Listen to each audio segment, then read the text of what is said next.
திமுகவுக்கு தனித்து வாக்கு வங்கி இல்லை. இந்த தமிழ்நாட்டு அரசியலிருந்து முற்று முழுதாக துடைக்கப்படுகிற நிலைமை இப்போ உருவாகிருக்கு. முதல்ல திமுக அதிருப்தி அதிமுக போகும், அதிமுக அதிருப்தி திமுக கிட்ட வரும். இப்போ மூன்றாவது ஒரு புதிய சக்தி வந்துருச்சு. ரெண்டு பேருக்குமே பெரிய கலக்கம் வந்துருச்சு. இப்போ இது அகில இந்திய அளவில் திமுக என்ன ரோல் எடுக்க போகுது? இப்போ செய்தி எப்படி வருதுன்னா, திமுக பாஜகவோடு கூட்டணி எதிர்காலத்தில் இப்போ செய்தி வருது. ஆனால் இந்த செய்தி வர வர திமுகவினுடைய அழிவு சரிவு வேகமாகும். இப்போ பார்க்கும்பொழுது திமுகவுன்னு தனிச்சு நின்று ஒரு எம்பி நின்னா திமுக வெற்றி பெறக்கூடிய சூழலும் தமிழ்நாட்டில் இன்னைக்கு இருக்கா? இப்போ இருக்கா? இல்லை. ஆனால் இல்லை அப்படிங்கிறதுக்காக நீங்கள் அந்த முயற்சியை விட்டுற முடியாதல்ல. இப்போ விசிக உடைச்சு கொண்டு வருவதற்கு கடுமையாக போராடுது. நீங்கள் திரும்பவே இப்போ ரெட்ட மனநிலை இருக்கிறதா சொல்கிறாங்க.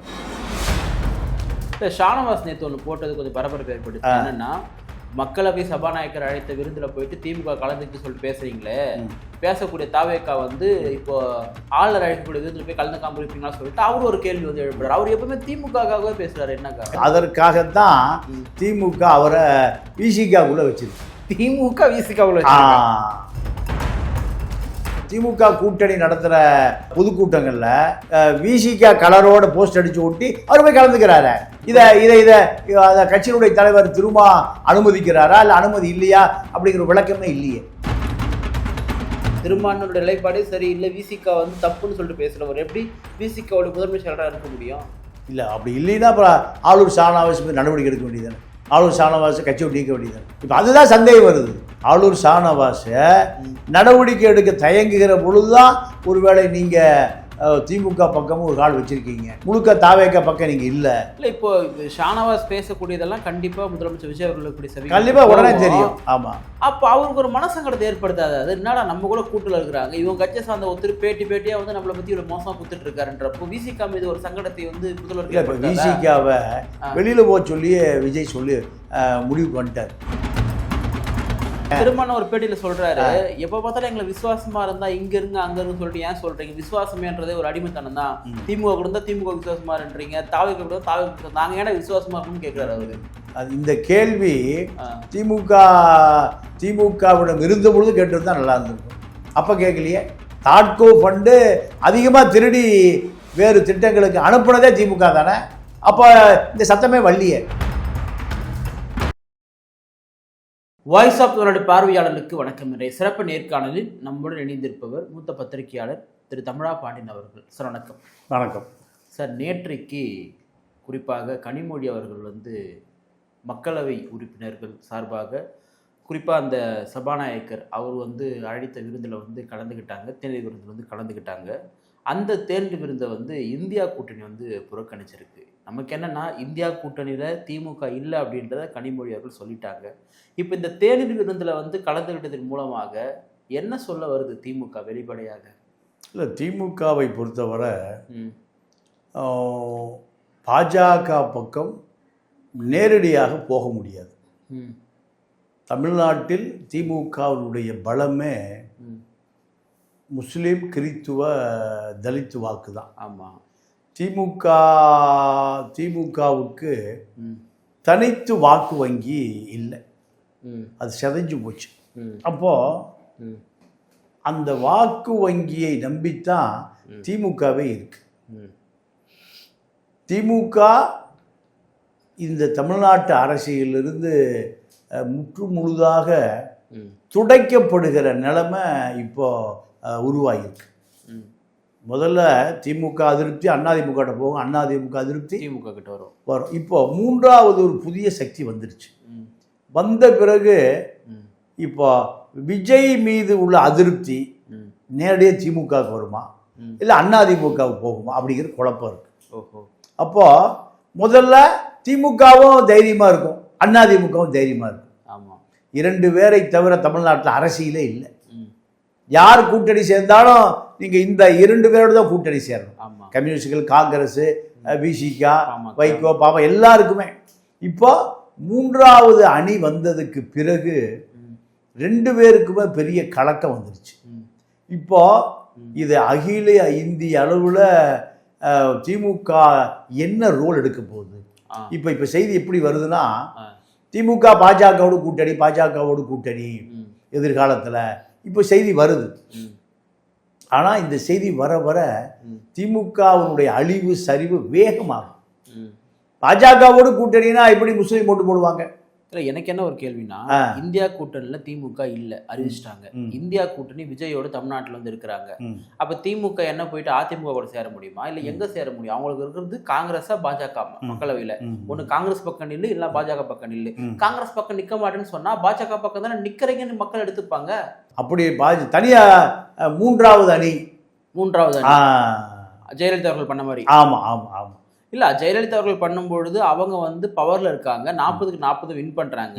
திமுக பவர்ல இல்லை, ஒன்றும் இல்லை. இவங்க மூணாவது அணி அமைச்சு என்ன பிரயோஜனம்? இல்லை, மூன்றாவது அணி தமிழ்நாட்டில் அரசியலை தக்க வைக்கிறது தேவைப்படும். இல்லை, வெற்றி பெற முடியுமான்னு கேட்குறேன். இல்லை, முயற்சி தானே. நீங்கள் இப்போ நீங்கள் பாருங்க சார், நீங்கள் இப்போ பார்க்கும்பொழுது திமுகவுன்னு தனிச்சு நின்று ஒரு எம்பி எலெக்ஷன் நின்னா திமுக வெற்றி பெறக்கூடிய சூழலும் தமிழ்நாட்டில் இன்னைக்கு இருக்கா? இப்போ இருக்கா? இல்லை இல்லை இல்லை. ஆனால் இல்லை அப்படிங்கிறதுக்காக நீங்கள் அந்த முயற்சியை விட்டுற முடியாதுல்ல. இப்போ விசிகாவை உடைச்சு கொண்டு வருவதற்கு கடுமையாக போராடுது. விசிகாவை அங்கேருந்து உடைச்சு கொண்டு வருவதற்கு கடுமையாக போராடுது. நீங்கள் திரும்பவே இப்போ ரெட்ட மனநிலை இருக்கிறதா சொல்கிறாங்க. இல்லை, ஷானவாஸ் நேற்று ஒன்று போட்டது கொஞ்சம் பரபரப்பு ஏற்படுச்சு. என்னன்னா, மக்களவை சபாநாயகர் அழைத்த விருந்தில் போயிட்டு திமுக கலந்துக்கு சொல்லிட்டு பேசுறீங்களே, பேசக்கூடிய தாவேக்கா வந்து இப்போ ஆளுநர் அழைக்கக்கூடிய விருந்தில் போய் கலந்துக்காம இருப்பீங்களா சொல்லிட்டு அவர் ஒரு கேள்வி வந்து எழுப்புறாரு. அவர் எப்பவுமே திமுகவே பேசுறாரு. என்னக்கா? இல்லை, திமுகவுக்கு அது அந்த கேள்வி நியாயமா இருக்குல்ல. அந்த கேள்வி நீங்கள் இப்போ ஆளுநர் ஒரு தேநீர் விருது கொடுக்குறாரு, இப்போ நாளைக்கு கொடுப்பார் 5ஆம் தேதி. ஆமாம். இது வந்து ஆளுநர் விருந்தே தவிர பாஜக விருந்து அல்ல. ஆளுநர் பாஜக ஆளா இருக்கலாம், ஆனா விருந்து சார் ஒரு ஆளுநர் கவர்மெண்ட்டுடைய அவர் கூப்பிட்டா ஆளுங்கட்சி போய் கலந்துக்குதுன்னா சார் மரபு. அதெல்லாம் போயிட்டு நீங்க வந்து முத்திரை குச்சா எப்படியாது? இப்ப அதேதான் சபாநாயகர் கொடுக்குற விருந்தும் சபாநாயகர். திமுக நீங்க ஒன்னும் ஆளுங்கட்சி கிடையாது. அங்க ஆளுங்கட்சி இல்லைன்னா கூட நாடாளுமன்ற உறுப்பினர்களுக்கான விருது தான். சார் இவர் ஏன் திமுக வாய்ஸா இருக்காரு? இல்ல அது அவர் அதற்காகத்தான் திமுக அவரை விசிகாவுக்குள்ள வச்சிருக்கு. திமுக விசிகாவுக்குள்ள வச்சிருக்கு. ஓ, அப்போ ஒரு விசிக ஆள் கிடையாது திமுகவுடைய. திமுக கூட்டணி நடத்துற பொதுக்கூட்டங்களில் விசிக கலரோட போஸ்ட் அடிச்சு ஒட்டி அவர் போய் கலந்துக்கிறாரு. இதை கட்சியினுடைய தலைவர் திரும்ப அனுமதிக்கிறாரா இல்லை அனுமதி இல்லையா அப்படிங்கிற விளக்கமே இல்லையே. இல்லை, அவர் ஒரு முறை கூட இந்த டிவிகே அரசுக்கு விசிக ஆதரவு கொடுத்திருந்து அரசு ஆதரித்து ஒரு வரி கூட பேசாதவர். அவரை ஏன் தொடர்ந்து திரும்ப வந்து வச்சுட்டு இருக்காரு? இன்னொரு கேள்வி என்னன்னா, தொடர்ந்து அவருடைய நிலைப்பாட்டுக்கு எதிராக பேசுறாரு. திருமாவளவனுடைய நிலைப்பாடே சரி இல்லை, விசிக வந்து தப்புன்னு சொல்லிட்டு பேசுறவர் எப்படி விசிகாவுடைய முதன்மை செயலராக இருக்க முடியும்? இல்லை, அது முடிவு செய்ய வேண்டியது கட்சி தலைவர்களுடைய தனி அதிகாரம். இதை யார் தட்டி கேட்க முடியும்? அப்போ தலைவருடைய முடிவில் தலையிடக்கூடிய அதிகாரம் அங்கே யாருக்கும் இல்லை. அப்போ அது அவருக்கு உள்ள உரிமை. யார்? தலைவருக்கு உள்ள உரிமை. தலைவர் ஏன் இதை தடுமாறுறாரு? அதுதான் இப்போ எல்லாம் சந்தேகம் வருது. என்ன சந்தேகம் வரும்னா, திமுகவினுடைய உறவை முழுமையாக துண்டிக்கவில்லை. திமுகவுடைய உறவை முழுமையாக துண்டிக்கல. திமுகவோடு இன்னும் நட்பு பாராட்ட விரும்புகிறார். எதிர்காலத்தில் திமுகவோடு நம்ம போக வேண்டி வரும். இந்த சூழலை நம்ம முழுமையாக துண்டிக்கக்கூடாது. ஏன்னா ஆளுநர் ஷானவாச நடவடிக்கை எடுத்தோம்னா திமுக ஒட்டுமுள்ள உறவுமுள்ள இருந்தால் திமுக எடுத்துக்கும், விசிகாவும் எடுத்துக்கும். அதனால் அதை நியூட்ரலே வச்சிருக்கார், நடுநிலையோடு வைத்திருக்கிறார். இது இப்படி தான் அவருடைய மனநிலையை அறிந்தவர்கள் சொல்லுகிற செய்தி இதுதான். இப்போ என்னன்னா, இப்போ இவங்க வந்து தாவேக்கா கூட கூட்டணியில் இருக்கிறாங்க. இத்தனை கூட்டணி அமைச்சரவை தான். வன்னியரசு அமைச்சராக இருக்காரு. வன்னியரசுன்னு தொடர்ந்து இந்த அரசை குறித்தும் விஜய் அவருடைய செயல்பாடு குறித்தும் பாராட்டி பேசுறாரு. இப்போ பாராட்டி பேசும்பொழுது அவங்க மனம் உகந்து தானே இந்த கூட்டணி வந்து இருக்கிறாங்க. நம்ம வந்து 5 வருஷம் இந்த கூட்டணியில் வந்து தொடருவோம், வருகின்ற பார்லிமெண்ட்டவே இங்கே சந்திப்பு சொல்லிட்டு தானே இருக்கிறாங்க. அப்போ எப்படி திமுக வந்து வலை வீச முடியும்? அந்த வலை வீசினா வந்து வலையில் எப்படி சிக்குவாங்கன்னு கேட்குறேன். நீங்கள் அரசியல் என்பது ராத்திரியில் அறிக்கை விட்டுட்டு காலையில் கூட்டணி சேர்ந்த பல தலைவர்களை நம்ம கடந்த காலத்தில் பார்த்துருக்கோம். அதனால் எதையுமே 5 ஆண்டு காலம் உறுதின்னு சொல்லவே முடியாது. 5 ஆண்டு காலம் உறுதின்னு சொல்லவே முடியாது. நீங்கள் தாவேகாவுக்கு 10 சட்டமன்ற உறுப்பினர்கள், ஒன்று அதிமுகவிலிருந்து விலகியவர்கள் வெற்றி பெற்றாலும் சரி, அவர்களும் தாவேகா தான். இல்லை அதிமுக பதவியை ராஜினாமா செய்து தாவேகா உறுப்பினர்களை போட்டு வெற்றி பெற்றாலும் அவர்களும் தாவேகாவினி தான். அப்படி ஒரு 10 பேர் வந்த பிறகு தாவேகானுடைய நிலையில் பெரிய மாற்றம் வரும். இவங்க தேவையில்லைன்ற அப்போ நாங்கள் ஒரு மெஜாரிட்டி கவர்மெண்ட், நான் மெஜாரிட்டி இல்லை. அப்போ அப்படி சொல்லுகிற பொழுது கருத்து மோதல் கண்டிப்பாக வரும். இப்போவே கம்யூனிஸ்டுகள் எப்பொழுது திமிரி எழுவான்னு சொல்ல முடியாது. சிபிஎம் சிபிஐயை மந்திரி கேட்டுட்டு அடக்கமாக இருக்காங்க. மந்திரி கேட்குறாங்க. ஆமாம் ஆமாம், நீங்கள் கொலை குற்றவாளி குண்டாசில் அடைக்கப்பட்ட தலி ராமச்சந்திரன் அமைச்சர் அவருக்கு ஆசை வந்துருச்சு. அப்போது ஆனால் டெல்லி தலைமை அதை அனுமதிக்கலை. தேவைப்பட்டால் இந்தியா கூட்டணியில் தாவேகா இணைந்தால் இந்த கூட்டணி தொடரும். இந்தியா கூட்டணியில் இந்த தாவேகா இணையிலைனா கம்யூனிஸ்டுகள் வெளியே வந்துடுவாங்க. கம்யூனிஸ்டுகள் வெளியே வருகிற பொழுது தாவேகா 108 118 ஆக்குவதற்கு முயற்சி நடக்குது. இப்போ சபாநாயகரே சொல்லிட்டார், நடவடிக்கை எடுக்க சொல்லி கொடுத்த எடப்பாடி நடவடிக்கை வாபஸ் வாங்கிட்டார். ஆமாம், வாபஸ் வாங்கினா வழக்கை வாபஸ் வாங்கினா இடைத்தேர்தல் வரும். வழக்கு இருந்தால் தானே எலெக்ஷன் கமிஷன் தேர்தல் நடத்த மாட்டான். வழக்கை வாபஸ் வாங்கிட்டா இப்போ கோர்ட்டே சொல்லலாம், சபாநாயகர்கிட்ட கொடுத்த குற்றச்சாட்டை அதிமுக வாபஸ் வாங்கிருச்சு, நாளைக்கு நீதிமன்றத்திலையும் வாபஸ் வாங்கலாம். அதனால இடைத்தேர்தல் நடத்துங்கன்னா இடைத்தேர்தல் நடந்தால் அது தாவேகாவுக்கு தான் சாதகமாக இருக்கும். இப்போ டிவிகே கவர்மெண்ட் பவரில் இருக்காங்க. எனக்கு தெரிஞ்சு அவங்க அடுத்த 31 வரதுக்கான வாய்ப்பு இருக்குது. 29 அதிகமான சீட் வந்து வின் பண்ண தான் போகிறாங்க. அப்போ விசிகா எங்கே பவர் இருக்கோ அங்கே இருக்க பார்ப்பாங்களா, இல்லை இன்றைக்கி மக்களால் புறக்கணிக்கப்பட்டிருக்கக்கூடிய திமுகவோட போகிறதுக்கு ஒரு முயற்சி இருக்கலான்னு நீங்கள் சொல்கிறீங்க இல்லையா? அதுக்கான வாய்ப்புகள் சந்தர்ப்ப சூழல்ல இல்லையே, அப்படி எப்படி இருக்குன்னு கேட்குறேன் நான். இல்லை அப்படி இல்லைன்னா அப்புறம் ஆளூர் ஷானவாஸ் நடவடிக்கை எடுக்க வேண்டியதானே, ஆளூர் ஷானவாஸை கட்சியை நீக்க வேண்டியதானே. இப்போ அதுதான் சந்தேகம் வருது. ஆளூர் ஷானவாஸை நடவடிக்கை எடுக்க தயங்குகிற பொழுதுதான் ஒருவேளை நீங்கள் திமுக பக்கமும் ஒரு கால் வச்சுருக்கீங்க, முழுக்க தாவேக பக்கம் நீங்கள் இல்லை. இப்போ ஷானவாஸ் பேசக்கூடியதெல்லாம் கண்டிப்பாக முதலமைச்சர் விஜய் அவர்களுக்கு கண்டிப்பாக உடனே தெரியும். ஆமாம், அப்போ அவருக்கு ஒரு மனசங்கடத்தை ஏற்படுத்தாது. அது என்னடா நம்ம கூட கூட்டில் இருக்கிறாங்க, இவங்க கட்சியை சார்ந்த ஒருத்தர் பேட்டியாக வந்து நம்மளை பற்றி இவ்வளோ மோசமாக கொடுத்துட்டு இருக்காருன்றப்போ விசிகா மீது ஒரு சங்கடத்தை வந்து முதல்வர் இப்போ விசிகாவை வெளியில் போக சொல்லி விஜய் சொல்லி முடிவுக்கு வந்துட்டார். இதை தடுத்து நிறுத்தினதே ஜான் ஆரோக்கியசாமி தான். விசிகா நம்ம மீது நமக்கு அவ்வளோ திருப்தி இல்லை. விசிகா இரட்டை வேடம் போடுது, விசிகா ஆட்களை நம்மளை விமர்சிக்கிறாங்க. திருமணம் ஒரு பேட்டியில் சொல்றாரு, எப்போ பார்த்தாலும் எங்களை விசுவாசமா இருந்தா இங்க இருங்க அங்க இருந்து சொல்லிட்டு ஏன் சொல்றீங்க, விசுவாசமேன்றதே ஒரு அடிமைத்தனம் தான். திமுக கொடுத்தா திமுக விசுவாசமா இருன்றீங்க, தாவேக கொடுத்தா தாவேக, நாங்க ஏன்னா விசுவாசமா இருக்கணும்னு கேட்கிறாரு அவரு. இல்லை அப்படி இந்த கேள்வி திமுகவிடம் இருந்த பொழுது கேட்டுருந்தா நல்லா இருந்திருக்கும். அப்போ கேட்கலையே. தாட்கோ ஃபண்டு அதிகமாக திருடி வேறு திட்டங்களுக்கு அனுப்புனதே திமுக தானே. அப்போ இந்த சத்தமே வள்ளியே. ஆர்டிஐ மூலமாவே எஸ்சி பண்ணி வேற செலவு பண்ணி அப்போ 7000 தொகுப்பு வீடுகள் காலனி வீடுகள் இடிஞ்சு விழுகிற நிலையில் இருக்கு. எங்க ஈசிஆர் 7000 வீடுகள். அதுக்கு எந்த சத்தமும் இல்லையே. தாட்கோ ஃபண்டு, சப்ளான், அப்புறம் அது ஒரு ஃபண்டு இருக்கு, சப்ளோன், அதுவும் அந்த மக்களுக்கு போய் சேரலையே. அதில் போடப்பட்ட அந்த கமிட்டி பூரா என்ஜிஓவை தான் இருக்கான். இந்த அதே போல் இப்போ இந்த உயர்கல்வி வெளிநாடுகளில் உயர்கல்வி சொதப்பலாக இருக்க ஒரு அரசு தனியார் ஒருத்தன் பணம் கட்டி விசா வாங்கி போகிறான் எங்கே வெளிநாட்டுக்கு. ஒரு அரசு இயந்திரம் ஒரு 400 பேர் அனுப்ப முடியலன்னா அப்போ எங்கே குழப்பம்?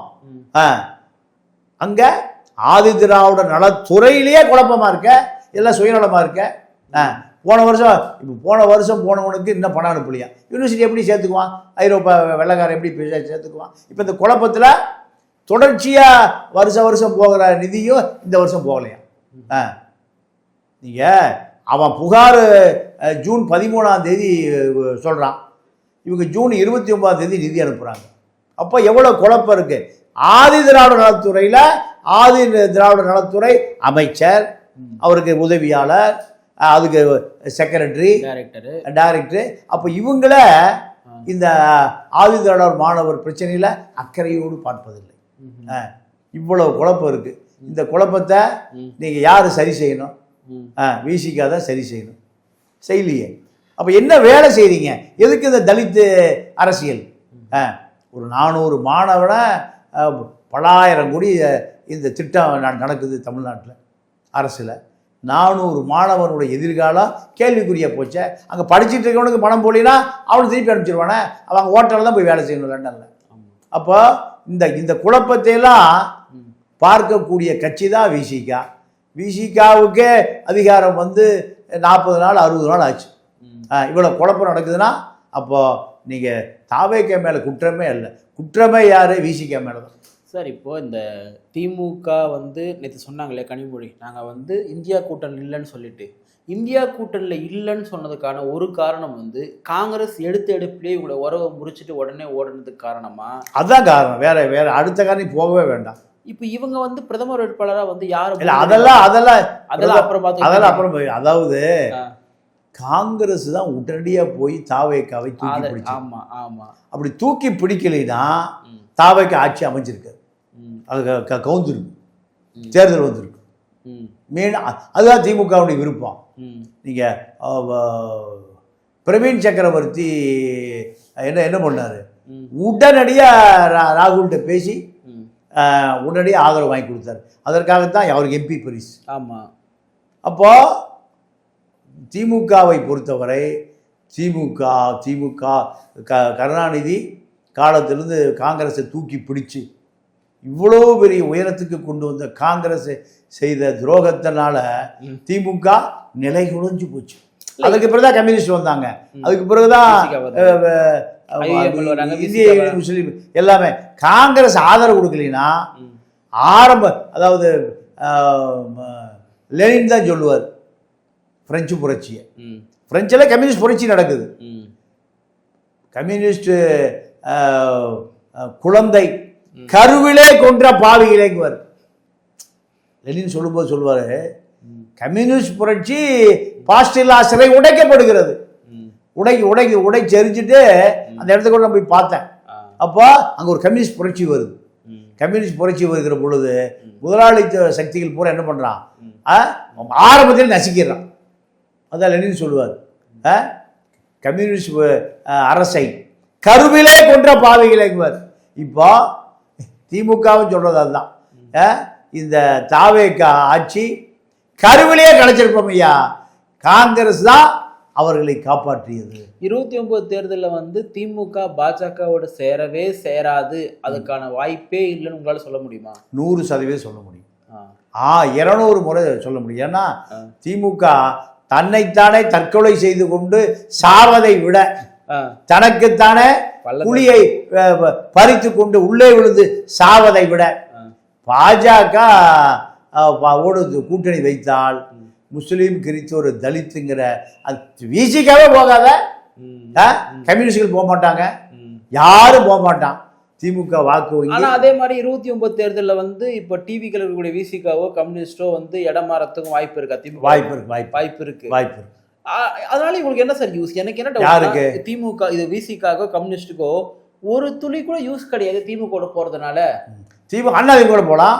எப்படி நீங்க அதிமுக அதான் பாஜக திமுக பக்கம் வந்துட்டா தமிழ்நாட்டில் ஆல்ரெடி பவர்ல டிவிக்கே தான் இருக்குது. ஆமா, 31 வரதுக்கான வாய்ப்பு ரொம்ப அதிகமாவே இருக்குது. இல்ல வாய்ப்பு இல்லை. 29 வந்து அதிகமான சீட் அவங்க தான் வின் பண்ணுவாங்க. ஆனா அப்ப நீங்க எப்படி வந்து நீங்க போய் உங்களுக்கு என்ன லாபம்னு கேட்கறேன் நான். இல்ல சார், அதாவது அரசியல் சார், அரசியல்ல வந்து முக்கியமானது வெற்றி வாய்ப்பு தானே சார், அதை மாட்டுக்கிறதுல இல்ல. அப்ப இவங்க போயிட்டு என்ன பண்ணுவீங்கன்னு கேட்கறேன். இல்ல நானு இல்ல திமுக பாஜகவோடு போனால் கம்யூனிஸ்ட்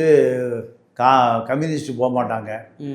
அதே போல விசிக போகாது. போகாம திமுக தனிச்சு நிக்குதுன்னு வச்சுங்க. அப்போ வந்து விசிக அந்த சார் போகாமல் தனித்து நின்றால் மும்முனை போட்டி இருக்கும். மும்முனை போட்டி. அதிமுக, திமுக, தாவேக தாவேக மும்முனை போட்டி இருக்கு. அதுலேயும் திமுக சோபிக்காது.